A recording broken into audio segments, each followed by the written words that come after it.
Robert from Brighton asks, should I buy for cash flow or capital growth?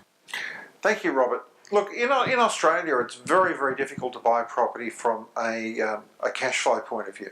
And the reason being is naturally we all want cash flow. But for instance, in some countries like the United States, it's quite easy to buy property that's cash flow positive from day one.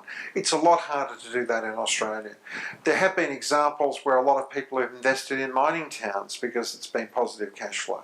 But the danger with that is that when you're buying something which has high cash flow, it generally means that there's pretty low growth associated with it, or it's high risk. Now, if we take mining towns, for example, if somebody's paying $3,000 a week rent, there's a reason why they're doing it, because there is a dramatic shortage. It's only based on one industry. People are only there because they have to live somewhere while they're working.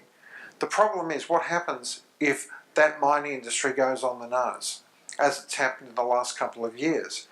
There are examples of where property values have been reduced by 60 and 70% in some of these mining towns once the mining boom ended in some of these locations. So I'm sorry, that's a very long answer, which I'm still not completed with yet.